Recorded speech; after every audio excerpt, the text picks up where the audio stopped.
SV, mungkin Yusuf ya, Yusuf Al-Fatah. Baik, Assalamualaikum. Waalaikumsalam warahmatullahi wabarakatuh.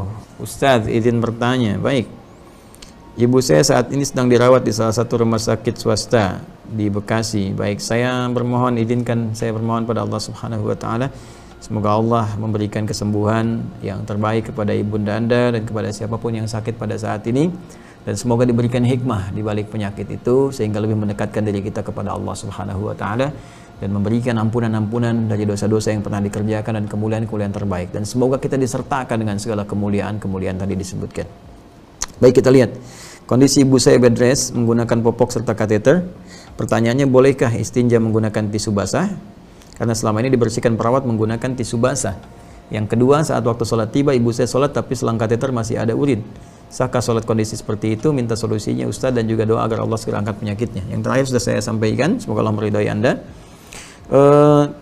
Tisu basah itu tidak menghilangkan najis, ya, tapi bisa memindahkan najis ke satu tempat ke tempat yang lain.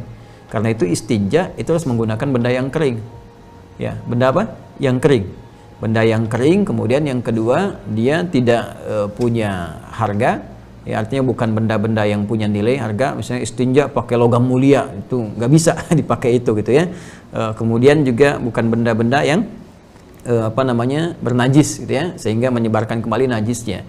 Nah, menggunakan benda yang basah itu dalam fikih tidak dianjurkan, ya. Kenapa? Karena bisa memindahkan najis ke tempat satu ke tempat yang lainnya. Karena itu istinja menggunakan benda yang kering.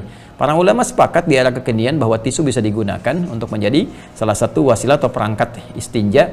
Ya, ketika tidak ada air, kita bisa menggunakan tisu itu untuk membersihkan najis yang melekat, ya, di dalam bagian tertentu di tubuh kita. Jadi menggunakan benda yang kering, karena benda yang kering itu bisa berfungsi sekaligus untuk membersihkan, menghilangkan, membersihkan. Jadi bukan memindahkan. Kalau basah itu pindah. Makanya yang kalau kita belajar fikih sederhana, saya sejak SD itu belajar fikih yang sangat sederhana gitu kan. Kita teman-teman sekalian. Jadi kalau Anda benda satu kering, satu basah, ditempelkan yang basah ini, maka yang melekat di kering itu akan nempel di yang basah. Paling gampang inilah, bawa tisu yang basah gitu kan, atau tisu kering dibasahin oleh Anda, terus tempelkan misalnya ke meja aja begini. Angkat lagi, pasti warnanya beda.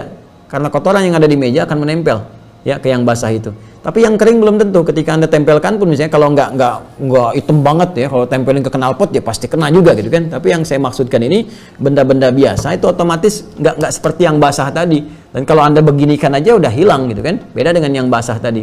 Makanya kalau ada misalnya hewan pun dia basah dalam keadaan misalnya najis kayak anjing atau yang hewan lainnya, dalam keadaan yang basah dia ada di tempat kering pasti meninggalkan najis di situ. Ya, tapi kalau dia kering, tempatnya kering, belum tentu bisa meninggalkan najis di tempat yang dimaksudkan. Karena itu dalam konsep istinja ini, kalau mau gunakan tisunya yang kering, bukan tisu yang basah. Kecuali kalau untuk ngelap dulu misalnya, ya kan? Ngelap, setelah itu pakai yang kering, nah, itu nggak apa-apa. Nah, jadi Anda misalnya lap dulu nih, ya, supaya kan ada bagian kotoran misalnya, kalau nggak pakai yang basah dulu itu, misalnya dia nggak terurai gitu kan, Anda boleh gunakan. Ya, termasuk ketika Anda bersihkan misalnya di toilet atau apa, sedang ke Eropa, nggak ada air tertentu dan sebagainya, Anda boleh gunakan dulu itu, ya, misalnya basahi sedikit, ya, kalau nggak ada perangkat untuk menggunakan air secara langsung, untuk kemudian mengurai itu sehingga lebih lunak misalnya, kemudian bisa Anda bersihkan dulu, ya, kan itu tidak otomatis langsung hilang semua, karena menyebar, kalau pakai yang itu kan menyebar nih, begini, yang basah itu. Jadi setelah itu lap pakai yang kering. Nah, istinja ini kalau Anda mau lakukan itu yang kering yang digunakan, bukan yang basahnya. Ya, yang kering yang digunakan bukan yang basahnya.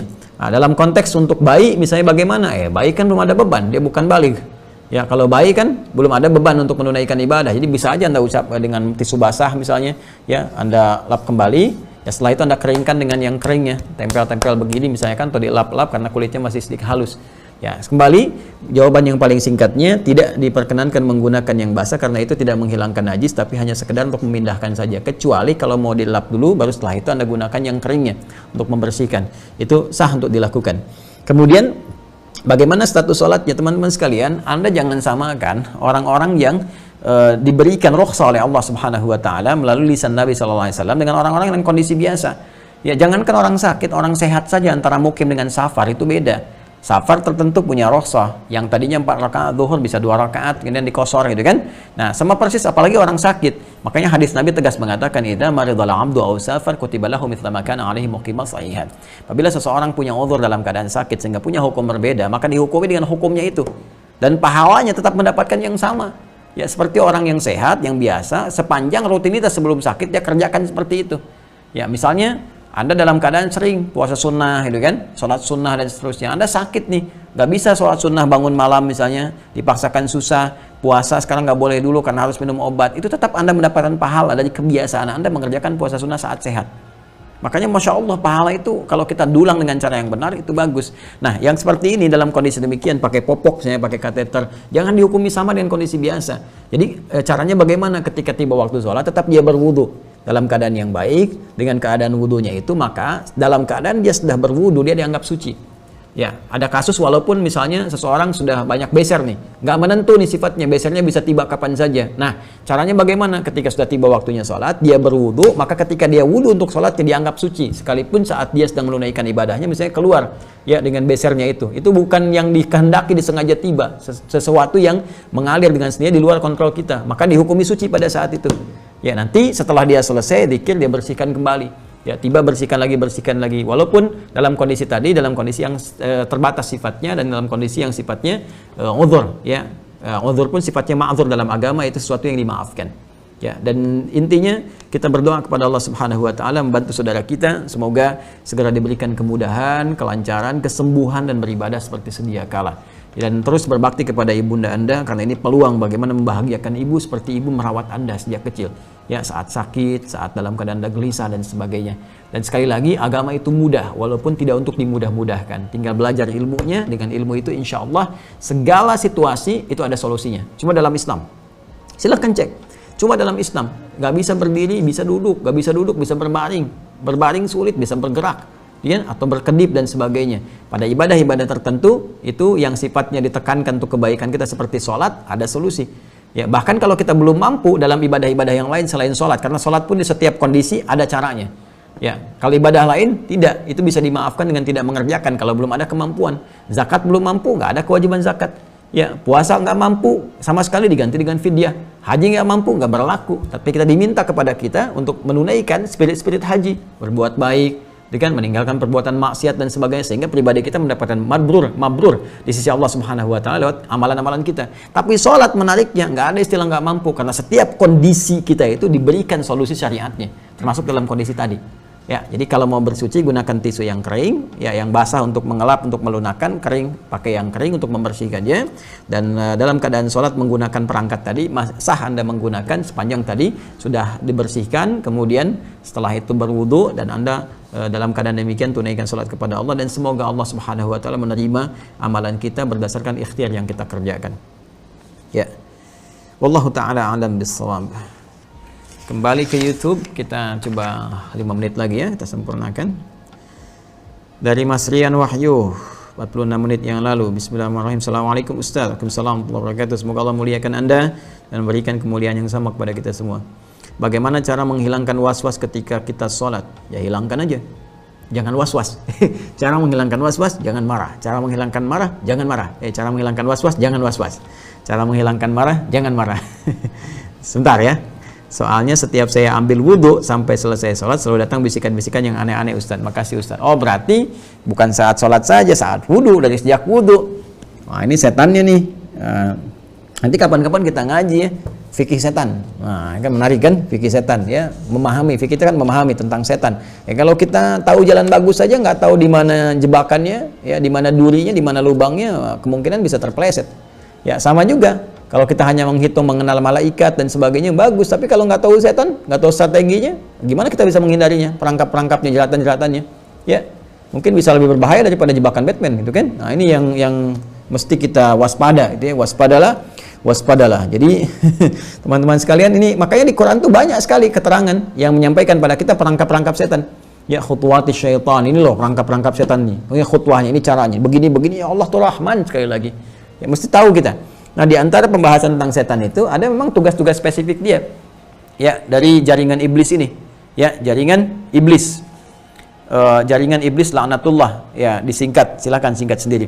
Jadi kalau teman-teman sekalian kita lihat, ya kita ambilkan, turunkan ke bawah setan, dia punya perangkap. Nah setan wudu, ada yang menggoda orang wudu, namanya walhan. Walhan itu tugasnya goda orang wudu. Jadi setiap orang selesai wudu bikin was-was. Ini tiba-tiba aja bisa jadi begini. Baru selesai wudu, saya udah wudu belum ya? Batal nggak ya? Batal nggak ya? Dibikin was-was kita. Ya, nah ini bagaimana cara mengatasinya? Nanti belum selesai di wudu ini, begitu mau takbir, datang lagi setan yang kedua. Khinzib, ada yang mengatakan khanzab, gitu kan? Nanti menggoda lagi. Nanti kita lihat hadisnya. Kita lihat hadisnya. Nah, dari sejak wudu teman-teman sekalian, itu kita memang ada setan mengganggu. Ya, makanya fitrah ibadah itu pasti diganggu. Kalau nggak diganggu, aneh. Ya, patut dipertanyakan tuh, karena setan itu menghambat kita ibadah. Jadi kalau ibadah nggak ada hambatan, patut dipertanyakan. Patut dipertanyakan, pasti diganggu. Nah, cuma kita diberi kemampuan oleh Allah untuk mengatasi gangguan setan itu. Di antaranya apa? Berlindung kepada Allah. Fasta'iz billahi minasyaitonir rajim. Berlindung. Ya, bagaimana cara berlindungnya? Minta. Ya, dengan penuh kekhusyuan. Ya, a'udzubillahi minasyaitonir rajim, itu yang paling standar. Ya. Atau kita mengatakan Rabbi inni a'udzubika min hamazatis syayatin wa a'udzubika ay yahdurun. Ya Allah, aku berlindung kepadamu ya Rabb dari bisikan-bisikan, bahaya-bahaya waswas setan dan keadaan mereka yang hadir di sekitaranku. Kalau mereka hadir, ya Allah, jauhkan mereka, berikan aku perisai. Kalau belum hafal boleh pakai bahasa Indonesia. Ya Allah, lindungi hamba dari godaan-godaan setan, ya Allah, kuatkan hamba untuk khusyuk. Ya, lalu Anda setelah berdoa, bismillah, Anda niatkan kepada Allah, kan? Berwudu dengan baik. Nah, saat wudu ini Anda berkonsentrasi, fokus kepada wudu Anda. Ya, bersihkan wajah, mohon kepada Allah wajah ini diberikan cahaya, dihilangkan dari perbuatan maksiat, tobat dengan dosa-dosa di wajah, tangan sampai ke ujung kaki sampai selesai lah wudunya. Makanya setelah wudu Anda berdoa kan, syahadu an la ilaha illallah, syahadu anna muhammadar rasulullah, Allahumma ja'alni minat tawwabin wa ja'alni minal mutatahhirin wa ja'alni min ibadikas salihin. Ya Allah, jadikan hamba termasuk golongan orang taubat. Makanya saat wudu kita taubat. Kalau benar nih cara wudunya begini, kita rasakan, kita berdoa, doanya dirasakan, taubat kepada Allah, mohon kebaikan, nggak ada peluang bagi setan mengganggu. Ya. Tapi kalau kita ingin buru-buru, tergesa-gesa kan perbuatan setan. Innal ajalata minasyaitan. Ya, al ajalatu minasyaitan. Tergesa-gesa itu dari setan, dibikin tergesa-gesa. Wah, Allahu akbar, Allahu akbar. Udah kumat nih, cepet nih. Akhirnya nggak sempurna wudunya, setan masuk di situ. Ya, akhirnya begitu terasa nggak nyaman, begitu mau takbir, tadi kamu nggak sempurna lah wudunya, ada yang nggak kebasuh tuh, mulai masuk dia. Makanya tenang aja, ya tenang aja, wudu aja kita. Wah, imam kalau sepanjang imam belum selesai, kita dapat jamaahnya, dapat. Tapi bukan nunggu imam begitu juga, tidak. Ya, kita siapkan diri kita dengan baik. Tapi kalau qadar Allah datang, kita berwudu, misalnya mau jamaah, sudah rakaat pertama, gitu kan, ya, sempurnakan dulu wudunya, tenang aja. Ya, begitu kita masuk, susulkan, ya dalam keadaan masbuk misalnya, tetap kita mendapatkan jamaah sebelum imam salam. Dan ya, kalaupun imam salam, kita kepada yang lain berjamaah, teruskan, tetap dapat kesempatan yang sama. Jadi, jangan dipedaya oleh setan sehingga kita terburu-buru tidak menyempurnakan wudunya. Jadi kunci katanya ketika wudu, karena wudu itu terkait erat nanti dengan kesempurnaan sholat yang kita tunaikan, syarat sah sholatnya di Quran surah kelima ayat yang ke-6 itu dalilnya, maka sempurnakan wudunya. Ya, mohon kepada Allah. Kemudian saat selesai wudu itu, ambil keyakinan pada jiwa, yakin, ya yakin. Al yakinu la yuzalu bisyakki. Kalau sudah yakin itu tidak akan pernah dipengaruhi oleh keraguan. Makanya kalau sudah yakin, setan nggak akan masuk dengan keraguan. Karena kita sudah paham dengan yakin dengan semua yang kita kerjakan itu. Baru kita mulai dengan menunaikan sholat. Saat akan sholat, kita bermohon kepada Allah lagi. Ya, bertawud lagi kepada Allah. Ya, bahkan kalau kita godaan-godaan yang cukup kuat dan sebagainya, ada was-was, problem kita masuk, ya dibayang-bayangi oleh keadaan kehidupan misalnya, takut begini, takut begitu, macam-macam. Kita berdoa lagi, minta kepada Allah, mu'awwadzatain. Ya, bisa dengan surah Al-Falaq, dengan surah An-Nas sebelum kita sholat, minta kepada Allah perlindungan. Ya, kalau keadaan biasa saja langsung saja bismillah kita bertakbir. Tapi kalau godaannya begitu kuat, kita beristi'adzah. Ya, setelah itu kita minta perlindungan kepada Allah, ayat-ayat perlindungan, baru kemudian kita bersiap menunaikan sholat, berniat kita bertakbir. Ya kan? Ya. Nah, di sini poinnya. Karena hati-hati kalau kita tidak melakukan dengan benar, dengan khusyuk, dengan baik, teman-teman sekalian, maka saat dia mulai bertakbir, fa idza kabbara, maka ketika dia mulai bertakbir, fayaqulu syaitan, maka setan yang bertugas menggoda saat fase sholat. Jadi kalau saat wudu selesai walhan tadi, setannya, fase sholat khanzab setannya. Maka dia berkata, fayaqulu syaitan, udhkur kada, ingat ini, ingat itu. Ya, maka jangan heran kalau sebelum sholat kita bisa seakan fokus, tapi saat mulai takbir semua diingat. Bahkan yang tidak ingin kita ingat masuk. Nggak percaya silahkan cek, masuk. Ya, nanti kalau Anda sholat ya, materi saya sekarang pun tiba-tiba akan muncul. Ingat kata Ustadz Adi, itu setan bisa membuat Anda lalai. Itu setan Joni yang lagi menggoda Anda tuh. Bukan materi saya.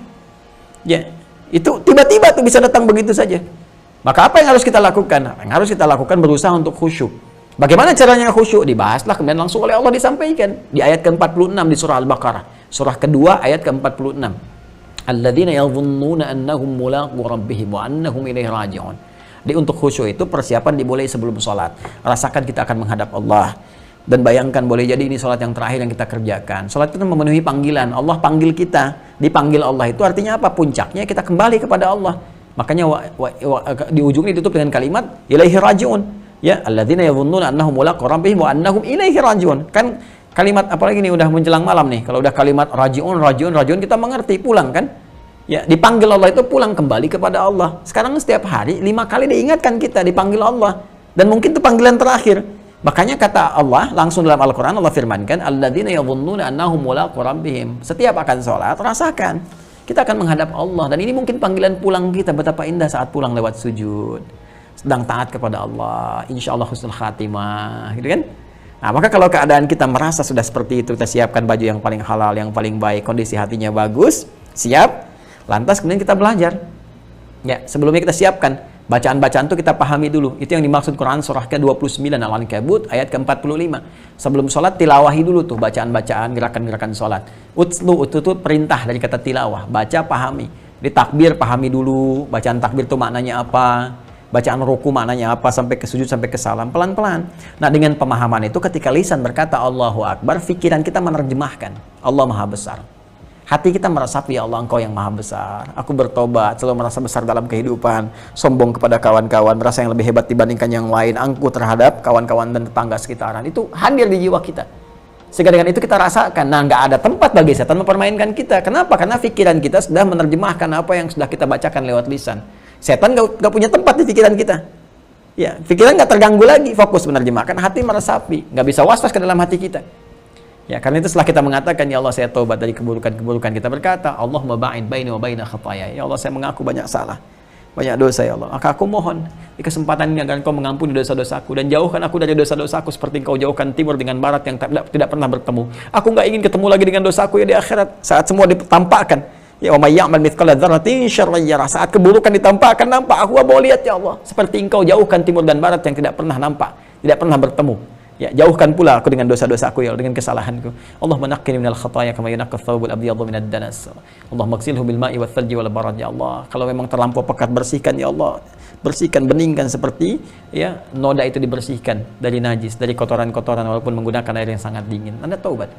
Atau Anda baca Allahu akbar kabira walhamdulillahi katsira subhanallahi bukratan wa asila wajjahtu wajhiya lilladzi fatara as-samawati wal ard hanifa wa ma ana minal musyrikin. Ya Allah, aku sekarang menghadap dengan sepenuhnya, dengan penuh kekhusyuan kepada penguasa, pemilik langit dan bumi ya Allah, penguasa segalanya. Dan aku bersaksi ya Allah, aku berkomitmen aku bukan termasuk orang yang menyekutukanmu. Inna salati wa nusuki wa mahyaya wa mamati lillahi rabbil alamin. Ya Allah, sungguh salatku saat ini, semua ibadahku ya Allah, hidupku yang Kau berikan kepadaku untuk beraktivitas, bahkan kalaupun Kau wafatkan aku dalam salat ini ya Allah, aku bersaksi, aku pasrah kepadamu ya Allah, penguasa seluruh alam. Ya la syarika lahu bidzalika umirtu wa ana minal muslimin. Aku bersaksi ya Allah tidak akan menyekutukanmu ya Allah, dan aku akan tunduk patuh kepadamu walaupun Kau wafatkan aku dalam kesempatan saat ini, saat ruku, saat sujud ya Allah, maka wafatkan aku dalam keadaan tunduk dan patuh kepadamu.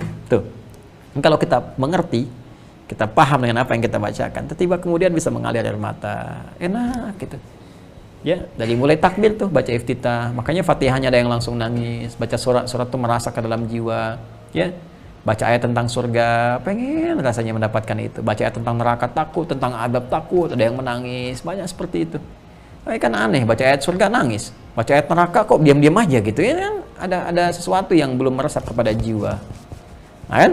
Nah, jadi kurang lebih teman-teman sekalian, demikian cara menghilangkan was-wasnya. Pertama, berlindung kepada Allah Subhanahu wa taala. Yang kedua, dengan menyempurnakan ibadah, pelajari ilmunya dan sempurnakan syariatnya.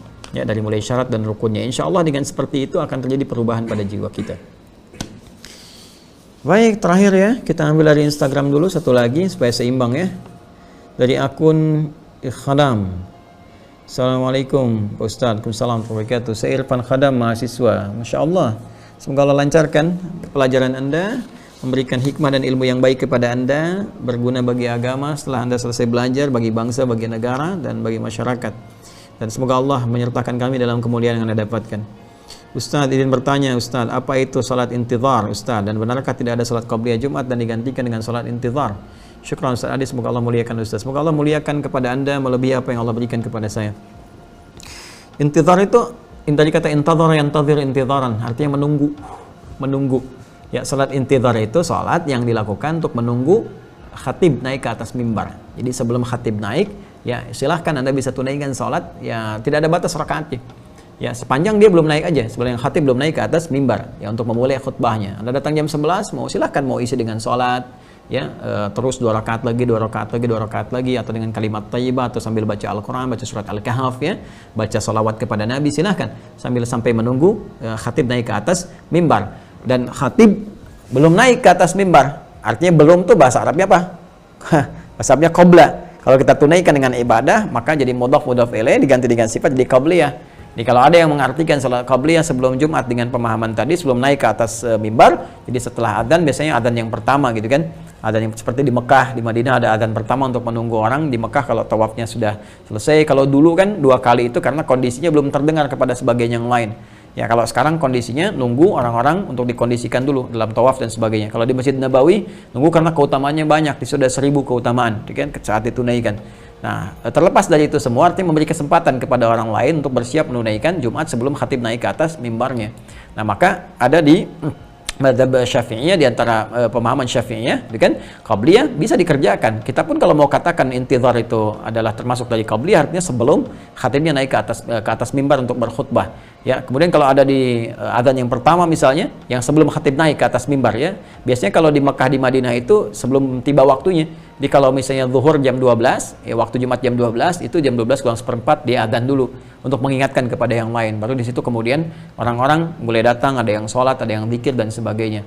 Di kita ini kadang-kadang pas masuk gitu ya, masuk waktu sholatnya adzan yang pertama. Nggak apa-apa, nggak disebut salah juga, karena ini kan pengingat untuk siap-siap sepanjang khatib belum naik, karena khutbah Jumat itu dimulai saat khatibnya naik. Jadi kalau ada setelah adzan pertama orang sholat, itu sah dilakukan. Ya, ada yang kalau disebut qabliyah boleh, karena qabla imam, sebelum imam atau khatib naik ke atas mimbar. Kalau disebut intizar juga boleh, Anda mau kerjakan berapa rakaat karena khatib belum naik ke atas mimbar. Ini hanya pemahaman saja sebetulnya teman-teman sekalian, ya. Hanya pemahaman. Tapi perbedaan spesifiknya, intizar itu dilakukan tidak harus menunggu adzan. Yang penting khatib belum naik. Mau adzan pertama sudah dilangsungkan, sudah belum, ketika dia masuk masjid, dia sholat aja terus. Ya, terus sholat sampai sebelum khatib naik ke atas mimbar. Kalau yang qabliyah tadi biasanya spesifik praktikalnya dipahami setelah adzan pertama, kemudian sholat 2 rakaat ya sebelum khatib naik ke atas mimbarnya. Jadi sama-sama saja prakteknya menunggu khatib naik ke atas mimbar. Jadi kalau ada yang mengatakan nggak ada qabliyah, adanya intizar, ya udah, nggak ada intizar, adanya qabliyah, ya sama saja prakteknya itu kan. Artinya sholat sebelum khatib naik ke atas mimbar. Dan jangan dibentur-benturkan ya. Kalau ada pemahaman-pemahaman ya silahkan. Pada hakikatnya kan sama saja begitu. Ya, sebelum khatib naik ke atas mimbar, pada hakikatnya kan demikian. Ya, jadi jangan sampai nanti ini video ini disandingkan dengan video ini, saling bantah-bantahan, padahal ustadznya nggak begitu gitu ya. Dan bertakwalah kepada Allah Subhanahu wa taala. Jadi demikian saudaraku, semoga Allah berikan kekuatan pada kita untuk menyiapkan ibadah Jumat esok hari insyaallah. Semoga Allah berikan kesempatan kita. Ya, bila ada bagian dari ajal kita untuk menjalaninya, maka kita siapkan. Jangan lupa potong kuku ya, sunnah-sunnahnya.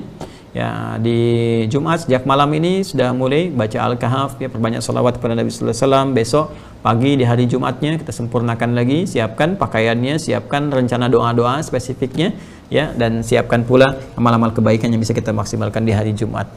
Untuk sementara baru ini yang kita bisa bahas, 2 dari YouTube, 2 dari Instagram. Ada beberapa yang memang belum kita uraikan. Semoga Allah berikan kesempatan untuk mengurai kembali di waktu-waktu yang lain sehingga bisa lebih mendapatkan peluang kita untuk berdiskusi. Teman-teman sekalian, mohon izin menyampaikan beberapa informasi sebelum kita tutup.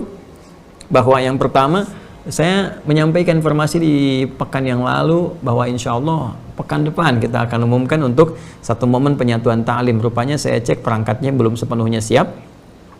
Mohon izin, mohon waktu, mungkin dari beberapa hari, mudah-mudahan nggak sampai sepekan ya. Kalau sampai sepekan berarti Kamis yang akan datang baru saya bisa umumkan kembali. Jadi ada rencana penyatuan dari materi-materi ta'lim sehingga utuh gitu kan. Dari utuh ini jadi butuh perangkat ya, dari satu perangkat ini nanti kita bisa satukan, teman-teman nanti bisa masuk lewat sebuah sistem, di situ belajar ya, belajar tetap online seperti ini, dalam online tapi lebih teratur sifatnya, di akidah gitu kan, sholat dan sebagainya. Ya, berikan kesempatan pada kami untuk menyiapkan dengan sempurna dulu, baru kemudian saya sampaikan. Dan yang kedua, saya sampaikan progres dari untuk paket hafalan ini. Insya Allah ya kami masih menyiapkan seperti saya janjikan ya. Ini insya Allah dalam proses teman-teman sekalian, dari 5.000 lagi Senin insya Allah sudah mulai ada dari percetakan ya. Alhamdulillah Allah berikan kesempatan teman-teman percetakan bisa demikian cepat, jadi saya lihat antrian-antrian juga sudah cukup ada lagi ya. Dan kita berikan gratis ya, kita berikan gratis pada teman-teman. Insya Allah kami selalu komitmen berusaha semaksimal mungkin. Nanti kita coba sampaikan yang ini paketnya akan berakhir yang ada mushaf ini ya, yang ada mushaf ini mungkin sesuai stok yang sudah ada di kita disertai dengan paket buku dan program hafalannya. Nanti kalau itu sudah nggak ada, sudah habis untuk ini, kita akan siapkan yang bentuk aplikasinya untuk mushafnya atau bisa menggunakan mushaf standar. Ini yang penting nanti ya, ini akan tetap kita cetak teman-teman. Targetnya di tahun ini setidaknya ada 20.000 lagi sehingga kita bisa mendapatkan 20.000 tambahan dari peserta, khususnya di kalangan pelajar, mahasiswa atau umum yang mau bergabung. Ini tetap kita cetak insya Allah setelah 5.000 pertama, 5.000 lagi, 5.000 lagi, dan saya coba nanti akan kunjungi beberapa kampus yang mungkin berminat ya untuk program ini supaya mahasiswanya khususnya atau pelajar-pelajarnya bisa sambil menghafal Quran sehingga saat di wisuda bukan hanya dengan IPK yang bagus tapi juga sebagai ahli Al-Quran untuk umat Islam. Ya, non muslim kalau mau belajar juga silahkan, ada lahan-lahan atau juga beberapa kesempatan untuk belajar kami perkenankan teman-teman sekalian. Ini yang pertama. Yang kedua, untuk peserta yang telah bergabung dalam STUAH, Sekolah Terbuka Usahakan Al-Quran Hafal. Ya, alhamdulillah bersyukur pada Allah, saya sangat berbahagia sekali, sudah banyak perkembangan. Terakhir kemarin sudah ada berjalan ya program Al-Fatihah, pengecekan Al-Fatihah online. Jadi adminnya saya lihat tiap hari tuh ya, di hari-hari kerja mereka sudah siap, standby, musyrifin, musyrifat. Saya bahkan mengecek, bahkan saya sendiri terlibat ya, ada juga di antara peserta yang langsung dengan saya pengecekan Al-Fatihahnya. Jadi nanti teman-teman yang sudah STWA, saya harap luangkan waktunya ya, dan saya lihat sudah banyak antriannya itu ya setiap hari, supaya Al-Fatihahnya benar karena dibawa dalam sholat. Jadi kita cek dulu ya, maksimalkan itu semua. Anda tinggal kontak dengan admin saja, nanti ada antrian, bersabar dengan antriannya. Kadang sehari itu bisa ratusan ingin mengecek Al-Fatihah di program ini saja. Ya, kalau nanti teman-teman yang belum bergabung, gampang sebetulnya. Anda masuk saja ke ALC, At-Taisir Learning Center, Quantum Akhyar Institute, KIAI, At-Taisir Learning Center, lihat informasinya bagaimana, masuk ke situ, gabung dengan STWH. Ya, insya Allah nggak ada hal-hal yang sulit di situ ya. Bahkan Anda akan menerima paket gratis, Anda cuma kirim biaya ongkirnya saja dan seterusnya, dan bisa dimaksimalkan dan mudah-mudahan jadi tabungan akhirat yang baik. Ya.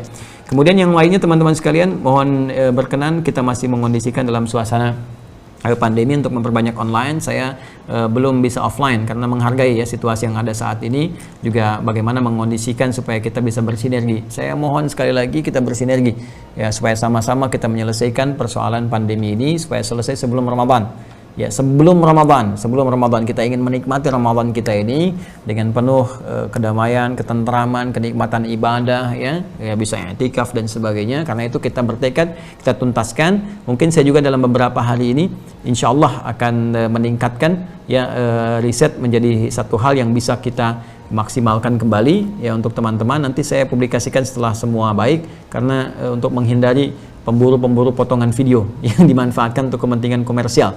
Ya, ada juga akun-akun nih di IG ya teman-teman ya, ada ya saya sempat lihat tuh, Masya Allah, ada di akun IG itu ada namanya Kajian Ustadz Adi Hidayat tuh ya, itu nggak ada komunikasi ke saya atau apapun, tapi bawa nama saya. Kadang-kadang juga ada foto-foto tuh diklaim tuh ya, bikin watermarknya dari yang bersangkutan, padahal itu dari kita diambil. Kemudian saya lihat kadang-kadang suka promosi, suka jualan dan sebagainya, dan pengikutnya sudah banyak tuh, ada 1,7 juta kurang lebih. Itu nggak ada hubungan dengan kami ya, nggak ada hubungan dengan saya. Jadi kalau Anda masuk ke situ, saya tidak bertanggung jawab. Saya juga sarankan kalau membawa-bawa nama kami itu tolong segera dihapus saja.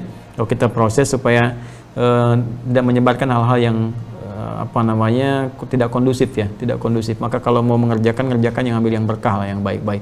Yang lain-lain juga demikian. Kita ada sistem sebetulnya. Ya, tinggal Anda masuk kalau Anda mau sebarkan konten atau apa, sebetulnya ada sistem yang telah kita buat sehingga lebih nyaman. Tapi kadang-kadang ini ada benturan video satu lain dan sebagainya yang itu tidak melahirkan keberkahan. Saya hanya memberikan waspada saja karena kadang-kadang sekarang situasi sulit, karena situasi sulit dari ekonomi dan sebagainya. Semua orang mencoba kreatif tapi tidak paham hukum, atau ada yang paham tapi melanggar. Itu yang kita doakan. Semoga Allah senantiasa memberikan perlindungan kepada kita semua, memberikan rasa kasih sayang pada jiwa kita, saling mendoakan dalam kebaikan, dan semoga Allah Subhanahu wa taala mengimpun kita dalam rahmatnya, maghfirahnya, karunia-Nya dan ridha-Nya.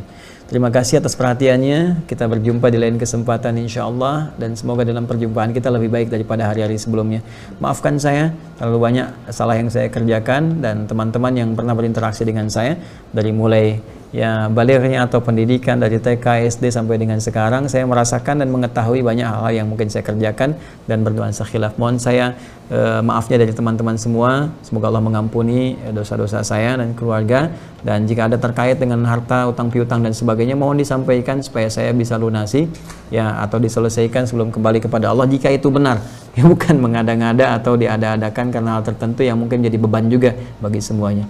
Allahumma taqabbal minna innaka antas sami'ul alim wa tub 'alaina innaka antat tawwabur rahim.